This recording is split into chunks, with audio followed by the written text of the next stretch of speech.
Welcome to video number 3 in the course where we are learning about software as a service.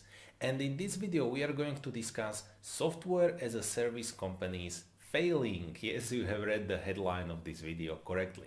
In one of the previous videos we have discussed that it is mostly startup companies that are creating software as a service products.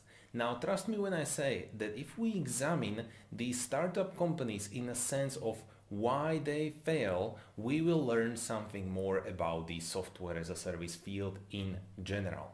And I have a little graph here for you. It's back from the days when I was doing the research on software as a service. You see, these are product cycle stages or sort of company stages when some entrepreneur is creating a venture. First stage is called seed. This is usually when an entrepreneur maybe gathers a group of friends or tries to create some initial prototypes of the product, but the company doesn't really legally exist. It is funded maybe from family or friends or the entrepreneur's own funds. It is just then when the entrepreneur receives an initial investment, when the company starts usually to legally exist and legally sell some of the products. And this is the startup phase. And the startup phase is exactly the moment when 60 to 90% of software as a service startups fail. This is a huge number which is considered an amazing waste of resources. So the practitioners and also the researchers are trying to find some tools or techniques of how it is possible to decrease the probability of failure of software as a service startups in the startup phase. Because these companies are trying to make it to the growth phase. They are trying to achieve the product market fit. Because that is a point when the customer base starts to really grow up, maybe in some organic matter. Now, if we examine why 60 to 90% of software as a service startups fail in this point, I'm pretty sure that we can learn something new about the field of software as a service itself. When we think about it, there are two aspects where software as a service startups can be failing: the technical aspect and the business and management aspect, or they can fail in both.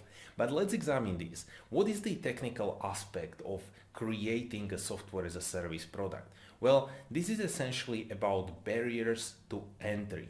And these barriers to entry are essentially the forces that are kind of pushing you away from the field, that are kind of forbidding you to enter the field. Now, the truth is that in the software as a service industry, the barriers to entry are very low. If we would compare it with other industries where there are very strict governmental regulations, which is one example of barriers to entry, and then let's say large initial investments, that's another typical example of barriers to entry. Neither of these and neither of such forces are really existent in the software as a service industry.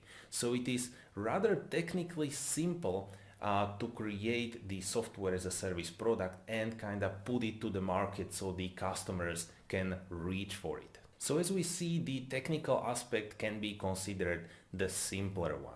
Meaning, and this is well defined from the researcher, is that most of these software as a service companies, the startups who are failing in the business and management aspect.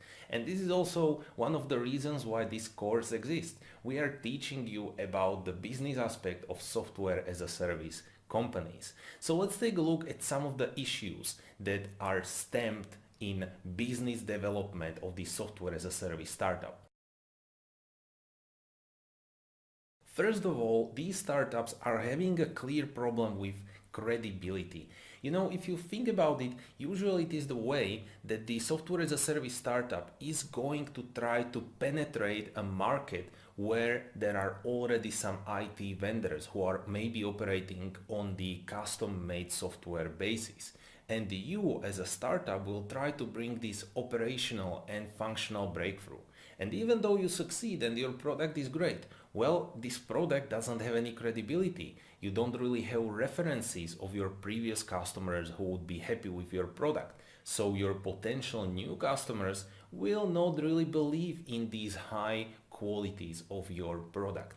And this is a huge problem for software as a service startup. How to get these initial customers that would provide us with the references so that then when we are trying to scale it up to large customer base, these new potential customers will believe in us and in our product. Second of all, software as a service startups are having hard times when it comes to cash.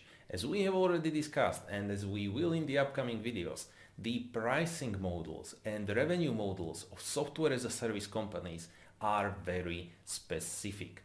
Let's say that I'm a vendor and I have created a great software as a service product and I'm offering it for $10 per month, which is a super simple pricing plan.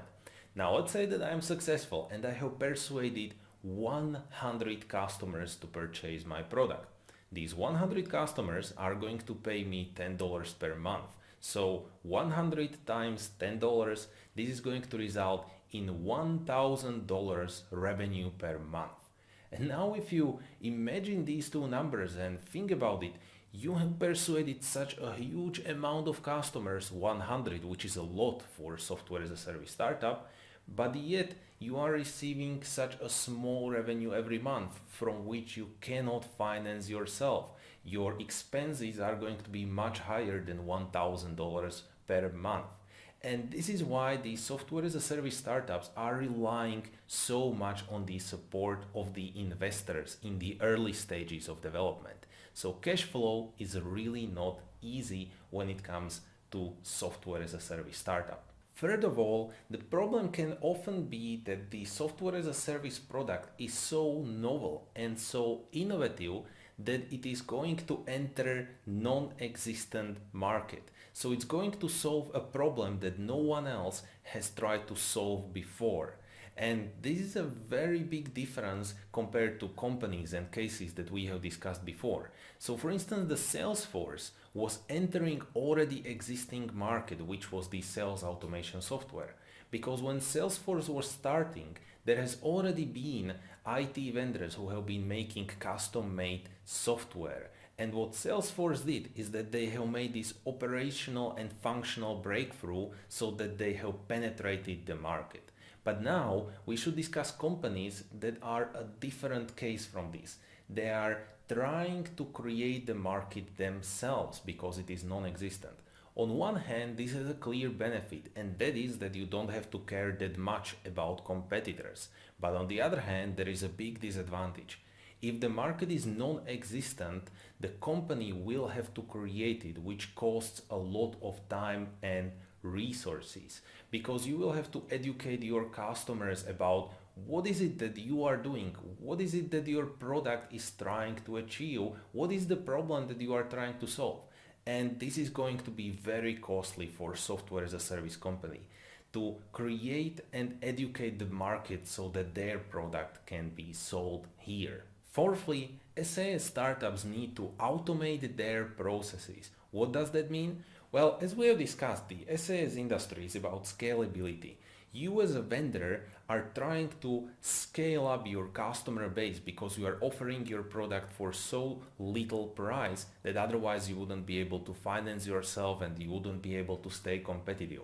So you need to scale up your customer base. Now, the presumption of scalability is automation of processes. And this essentially means that the onboarding process of customer or the sales process is getting more and more automated, and your salespeople or your developers are interfering with it less and less every time. Well, let's simplify it a lot.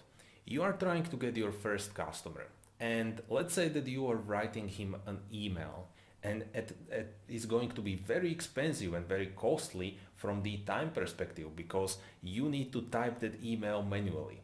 But when you are going for your second customer, you can reuse that email from before so that you are going to be more efficient and it's going to be less costly to acquire the second customer. Maybe for the third customer, you will already automate it so that instead of finding that email, you just hit some button and this email will be sent to the third customer. So you see, we are becoming more and more efficient and we are automating this process of email communication with the customer. And if we are able to automate a lot of processes and automate this whole onboarding process of customers, then we will be able to scale up our customer base. But the problem is that this automation of processes is really not easy, and that is another sort of source of failure of software as a service startups. Alright, now we have seen several reasons of why software as a service startups are failing in this business and management aspect. But what is the way out of it? What is the recommendation for these failing companies? How should they succeed? Well, they should go for software as a service specific business strategies. And we are going to discuss these in the upcoming videos. They are going to include the shift from traditional to lean approach. Then we are going to discuss minimum viable product, validated learning, some business metrics, and much more. So the point is that all of these issues that we have discussed as a reasons of failure of software as a service startups should be addressed in a specific way. We shouldn't try to go for these general theories or general knowledge about how to solve problems. No, software as a service is a very specific field that needs a specific business and management strategies. So I'm looking forward to see you in the next videos where we are going to discuss these.